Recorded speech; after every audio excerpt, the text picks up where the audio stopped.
উপনিবেশে ছিল, আর ওদিকে মেরোনাইটটা হলো খ্রিস্টান। তো ফরাসিরা পুরো দেশটাই মেরোনাইটদেরকে দিয়ে দেওয়ার কথা। পরে এগুলো বহুত কিচ্ছা কাহিনী করে এরা উদ্ধার করে কিন্তু রাষ্ট্রপতি পদটা তাদেরকে দিতে হয়েছে। তাহলে খ্রিস্টানদের থেকে হয় রাষ্ট্রপতি, প্রধানমন্ত্রী হয় হচ্ছে সুন্নিদের থেকে, আর শিয়াদের থেকে হয় হচ্ছে যে স্পিকার। সমস্যা হলো যে এখানে যে সরকারি আসে কেউ ভয়েতে আদমশুমারি করে না, ফলে এখানে আদমশুমারি হচ্ছে যে আনুমানিক।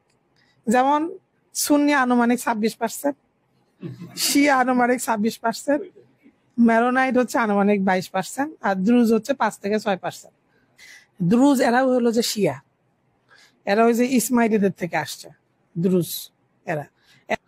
এই যে মিশরে যে বললাম যে ওবায়দিরা শাসন করছে মিশর, হ্যাঁ, তো এই ওবায়দিরা তো বললাম যে ইসমাইলি শিয়া যারা, তারা তো যেভাবেই হোক কমপক্ষে মুসলমানদের সন্তান, একটা সময় বাপদাদা মুসলমান ছিল। কিন্তু ওবায়দি শিয়া যারা, এরা কিন্তু মুসলমানের সন্তানও না, ও হচ্ছে যে হ্যাঁ এরাই ফাতেমি, এরা হচ্ছে যে ইহুদির সন্তান। তো এই ওবায়দি কোনো শাসক নিজেদেরকে আপনার খোদা বলে ঘোষণা করত, এরকম কিছু শাসক আছে ওবায়দি আমলে। তো এরকম ওবায়দি একজন শাসক যে নিজেদের খোদা বলে দাবি করছে এবং তার খোদাইত্বে বিশ্বাসও করে, তারা হচ্ছে যে দ্রুজ। প্রত্যেক সম্প্রদায় লেবাননে চিন্তা করছে যে তারা একটা জায়গাকে কেন্দ্র করে তারা হচ্ছে যে শক্তি কেন্দ্র করবে একটা জায়গাতে, এরপরে একটা শক্তি কেন্দ্র থেকে সব জায়গায় তারা বিস্তার করবে। এটা 3 সম্প্রদায় চিন্তা করছে। এই চিন্তা করে লেবানন কার্যত 3 ভাগ হয়ে গেছে, মানে এক এক সম্প্রদায় এক এক জায়গায় বসবাস করে। শিয়ারা হচ্ছে যে দক্ষিণ লেবাননে হচ্ছে যে শিয়ারা, দক্ষিণ লেবানন এবং বেকা উপত্যকা, এখানে হচ্ছে শিয়ারা থাকে। সমস্যা কি হয়েছে এখন দেখেন, এই দক্ষিণ লেবাননটা হচ্ছে ফিলিস্তিনের কাছে, ফলে এই অংশটাই আক্রান্ত হয় তারা বেশি ফিলিস্তিনের কাছে হওয়ার কারণে। এখন যখন আক্রান্ত হয় তাদেরকে বাধ্য হয়ে যুদ্ধ করতে হয়, কারণ লেবাননের অন্য জায়গাগুলোতে তারা নাই, এটা তাদের জায়গা। এখন ফায়দা হয় কি, এই যুদ্ধটারে তারা ইসলামের যুদ্ধ বলে চালায়,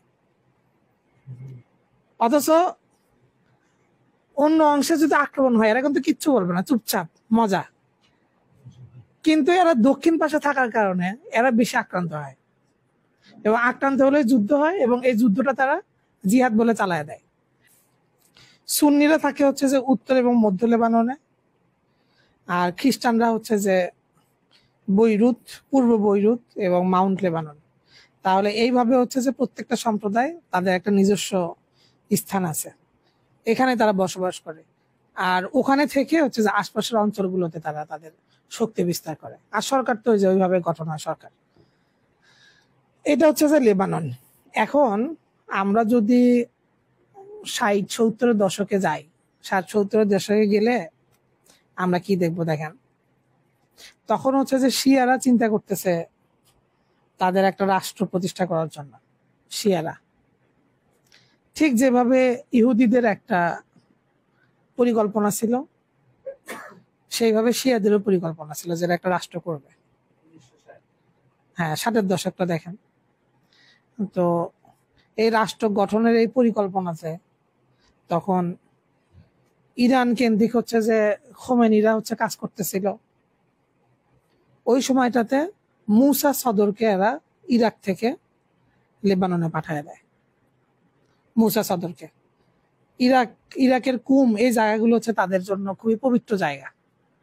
তো এখানে হচ্ছে যে সে এই শিয়া মতবাদের একজন আলিম এবং ফকি, তো তাকে এই খোমেনিরাই হচ্ছে যে লেবাননে পাঠায় 60-এর দিকে। এখন শিয়াদের যারা ফকি আলেম, তাদের একটা ভালো মানে তাদের সুবিধার একটা জায়গা আছে, এটা হচ্ছে যে শিয়াদের জন্য বাধ্যতামূলক তাদের উপার্জনের 5% না 20% যেন এই ফকিদেরকে দিয়ে দিতে হয়। এটা হচ্ছে তাদের জন্য নির্ধারিত অংশ।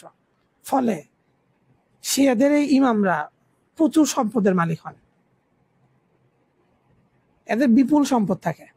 মুসা সদর যখন লেবাননে আসছেন, উনি বিপুল সম্পদ নিয়ে আসছেন, খুব দ্রুত উনি কাজ করতে পারছেন, কারণ ওনার হাতে সম্পদ ছিল।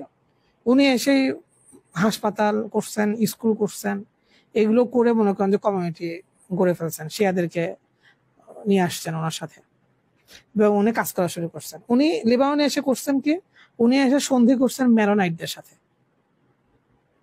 মেরোনাইট খ্রিস্টানদের সাথে উনি এসে সন্ধি করছেন।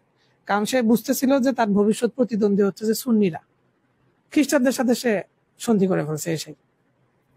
এবং এই মেরোনাইট খ্রিস্টানদের সাথে ভালো সম্পর্ক থাকার কারণে পশ্চিমাদের সাথেও সে সম্পর্কটা ভালো করে ফেলছে। তো এইভাবে এটা চলতেছিল। ইরানে তো বিপ্লব হয়েছে কত সালের দিকে, 69-70-এর দিকে ইরানে বিপ্লব হয়ে গেছে। হ্যাঁ, তো এই ইরানে বিপ্লবের আগে আগে যে অবস্থা, ইরানে বিপ্লবের আগেই হচ্ছে যে সিরিয়াতে বাশার আসাদের বাপ চলে আসছে ক্ষমতাতে, হাফিজ। হাফিজ হচ্ছে যে আলাভি শিয়া। আলাভি শিয়া মানে কি, মানে এটা ইসমাইলিদের একটা শাখা এবং এরা হযরত আলী রাদিয়াল্লাহু আনহুকে খোদা বিশ্বাস করে, এরকম শিয়া এরা। তো এবং দেখেন এরা হচ্ছে যে সিরিয়ার জনসংখ্যার কত পার্সেন্ট, সর্বসাকুল্যে 10% হইতে পারে, কিন্তু সিরিয়া কিন্তু এরা শাসন করে গেছে। সিরিয়ার বাকি হচ্ছে সব সুন্নি মুসলিম, পুরোটার উপর এরা করায়ত্ত করে। এটা হচ্ছে তাদের ওই মিশনের মধ্যেই ছিল। হ্যাঁ, ইরান, সিরিয়া, ইরাক, তারপর লেবানন, ওইদিকে ইয়েমেন মিলে এই পুরো বেলটারে কবজা করে ফেলে। হ্যাঁ, তো সিরিয়াতে হাফিজ আসছে, হাফিজের সাথে মুসা সদরের খুব ভালো সম্পর্ক ছিল। ইরানে বিপ্লব হয় নাই তখনও, কিন্তু ওটা একটা ভালো দিকে যাইতেছে। কিন্তু ইতিমধ্যে কিছু সমস্যা হয়েছে মুসা সদরের সাথে। মানে ইরানের যেটা সুপ্রিম কাউন্সিল আর কি, এরা চিন্তা করতেছিল যে মানে তাদের সর্বোচ্চ নেতা হবে যে তাদের এখান থেকে। কিন্তু মুসা সদরকে তারা এই সময়টাতে এসে তারা আশঙ্কাজনক একটা জায়গায় দেখে যে মুসা সদর হয়তো নেতৃত্ব, শিয়াদের হয়তো সর্বময় নেতৃত্ব তার কাছে চলে যেতে পারে, এরকম একটা আশঙ্কা এই সময়টাতে তৈরি হয়। হ্যাঁ, তো মুসা সদরের সাথে কি হয় জানেন, অদ্ভুত বিষয়। সফরে গেছে লিবিয়াতে, এরপরে সে আর ফেরে না। লিবিয়া কাজে সে তো চলে গেছে, কিন্তু সে যায় নাই, বাস সে গায়েব, লিবিয়া থেকে গায়েব, সম্পূর্ণ গায়েব, এখন পর্যন্ত কোনো হদিস নাই। তো মুসা সদর যখন চলে গেছে, কিন্তু ইতিমধ্যে তো ওনার এখানে একটা কাঠামো তিনি গড়ে তুলে গেছেন। হ্যাঁ, তো সেই কাঠামোতেই তারা আবার পরবর্তী নেতৃত্ব নির্বাচন করছেন। এবং মুসা সদর গায়েব হওয়ার পরে তখন হচ্ছে যে এই যে হাসান নাসরুল্লাহ আর আরেকজন প্রখ্যাত নেতা ছিলেন হাসান নাসরুল্লাহর আগে, ভুলে গেছে, ওদের দুইজনকে তখন হচ্ছে যে ইরান থেকে ইরানের নেতৃবৃন্দ ওনাদেরকে তখন লেবাননে পাঠাইছে, হাসান নাসরুল্লাহ আর আরেকজন ভুলে গেছে আমি। তো এই দুইজন কিন্তু পরবর্তীতে নেতৃত্বে আসছেন। লেবাননেও এই বিষয়ে স্বীকৃতি আছে যে বিভিন্ন আইন কানুন এই সমস্ত ক্ষেত্রে লেবাননের শিয়ারা তারা হচ্ছে যে ইরানের সুপ্রিম কাউন্সিলের অনুগত থাকবে, এটা লেবাননেও রাষ্ট্রীয়ভাবে স্বীকৃত। এইভাবে হচ্ছে তারা কিন্তু ইউনিফাইড, কিন্তু শিয়ারা ওই সুপ্রিম কাউন্সিলের প্রতি তাদের একটা আনুগত্য আছে। এখন আমরা কিছু বিষয় দেখি যে তাহলে লেবাননে আমরা দেখতেছি খ্রিস্টানরা আছে, সুন্নি মুসলিমরা আছে, এদিকে শিয়ারা আছে, মাঝখান থেকে শিয়ারা এইভাবে একটা সমান্তরাল একটা সেনাবাহিনীর মতো তারা গড়ে তুললো কিভাবে, হিজবুল্লাহ। এটার কিছু প্রেক্ষাপট আছে। হ্যাঁ, একটা হচ্ছে যে ব্ল্যাক সেপ্টেম্বর, 1970 সালের ব্ল্যাক সেপ্টেম্বর। হ্যাঁ,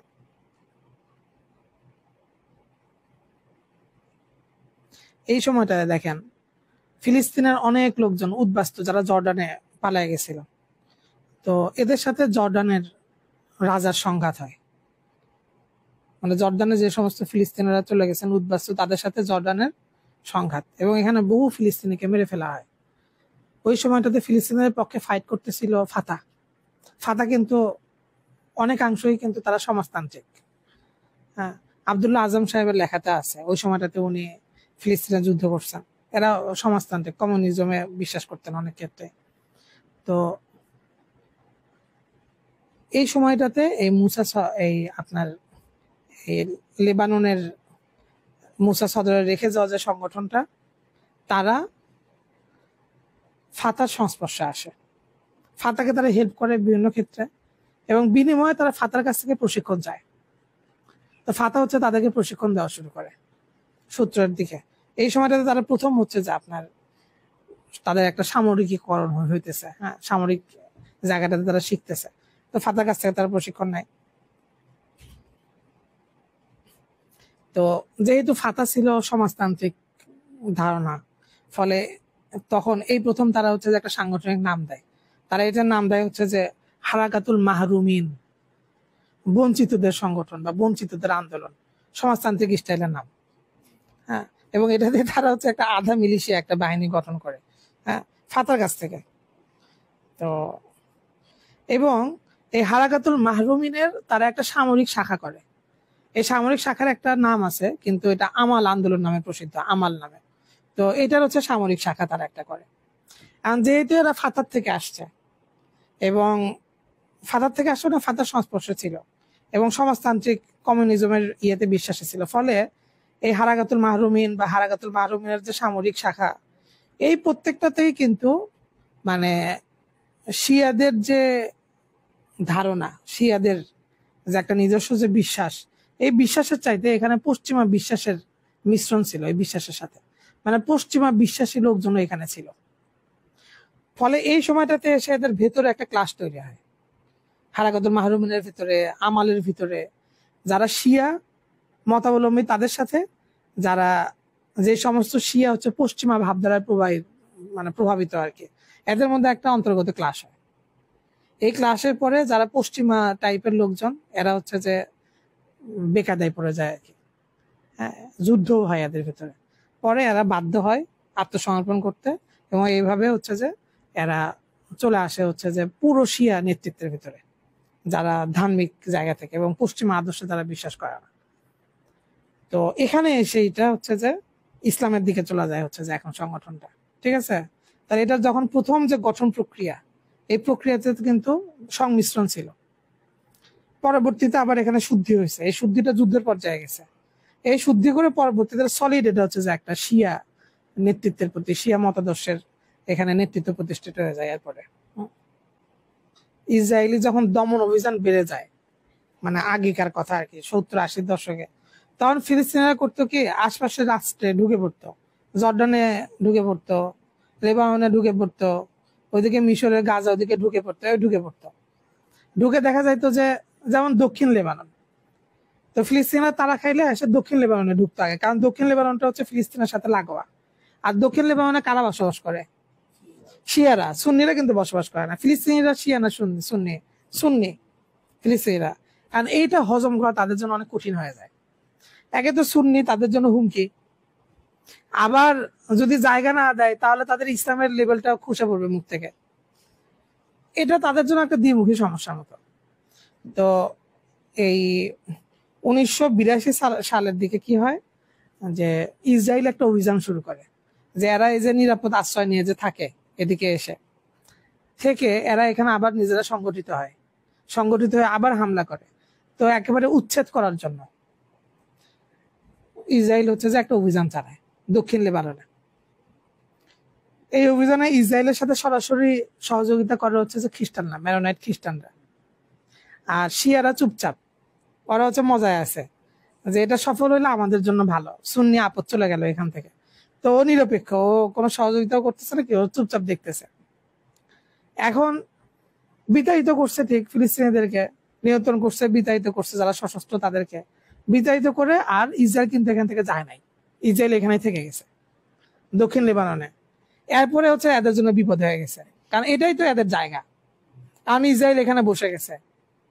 তো এখন কি করতে হবে? ফাইট ছাড়া কোনো বিকল্প নাই। তো বাস এই ফাইট গুলোই হচ্ছে যে এদের একটা প্রতারণাপূর্ণ, এদের প্রতারণাটারে মানে মুসলিমদেরকে বিভ্রান্ত করছে এই যে বিভিন্ন ফাইট গুলো। অথচ এই ফাইট গুলোর ভেতরে কারণ কিন্তু আলাদা। হ্যাঁ, তো এখন তারা দেখছে না, এখন এটা মানে এটা তো একটা জাতীয় সমস্যা, কেন আমরা একা ফাইট করব?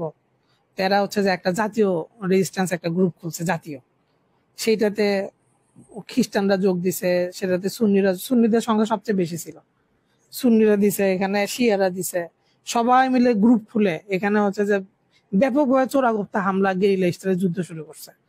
এই যুদ্ধে টিকতে না পেরে পরে বের হয়ে চলে গেছে এখান থেকে, ইহুদিরা বের হয়ে চলে গেছে। তো ওই জায়গাটা দক্ষিণ লেবানন আবার তাদের জন্য নিরাপদ হয়ে গেছে। কিন্তু ইতিমধ্যে যেটা হয়েছে যে এরা কিন্তু নিজেদেরকে সশস্ত্র হিসেবে কিন্তু সংগঠিত করে ফেলছিল শিয়ারা। ফলে এইবার যখন ইহুদিরা চলে গেছে, চলে যাওয়ার সাথে সাথে এই এলাকাগুলো নিয়ন্ত্রণ তারা নিয়ে ফেলছে। লেবাননের তো একটা সরকারি বাহিনী আছে, সরকারি বাহিনীরাও এখানে আসতে দেয় নাই। এমনকি এখানে সুন্নিদের যে মসজিদ টসজিদ ছিল সব ধ্বংস করে পাঠায় দিছে এদেরকে, অথচ সুন্নিরাও এখানে যুদ্ধ করছে, এবং সুন্নিরা যুদ্ধ করছে তাদের পার্সেন্টেজ শিয়াদের চাইতে বেশি ছিল। সবাই এখান থেকে তাড়াই দিছে, দিয়ে এখানে হচ্ছে তারা এই যে সামরিক এই ঘাঁটিগুলো ঘিরে ফেলছে। হ্যাঁ, তো এইভাবেই কিন্তু এই হিজবুল্লাহর যে রূপটা আসছে। হিজবুল্লাহ হয়েছে আরো পরে, ধরেন যে যখন ইরানে বিপ্লব হয়েছে, ইরানে বিপ্লব হওয়ার পরে তখন এই হাসান নাসরুল্লাহ এরা যে ইরানি নেতৃত্বের প্রতি তারা দিয়ে আসছে যে আমরা বেলায়েতে ফকিতে বিশ্বাস করি। তো বেলায়েতে ফকিতে বিশ্বাস করার মানে কি? মানে হচ্ছে ইরানের যিনি প্রধান তিনি হচ্ছেন যে একজন গোপন ইমামের দ্বারা নির্বাচিত সেই ইমাম, এবং তার আদেশকে প্রত্যাখ্যান করা আল্লাহর আদেশকে প্রত্যাখ্যান করার মতো। এই স্বীকৃতি দিয়ে আসার পরে তখন হচ্ছে যে ইরান থেকে 1500 তারা একটা সশস্ত্র একটা গ্রুপ পাঠায় তাদেরকে ট্রেন করে এই যে এই মিলিশিয়া গ্রুপটা বানাইছে। এই গ্রুপটা হচ্ছে যে সমান্তরাল, সম্পূর্ণ স্বাধীন, মানে একটা রাষ্ট্রের মধ্যে থেকে সে সম্পূর্ণ স্বাধীনভাবে একটা সেনাবাহিনী পরিচালনা করে, এবং এই অংশে কাউরে আসতে দেয় না। তারপরেও সে কিন্তু রাষ্ট্রের অংশীদার, সে ওই রাষ্ট্রের স্পিকার হইতেছে, সবকিছু হইতেছে, কিন্তু এই অংশটা নিয়ন্ত্রণ হচ্ছে তারা করে।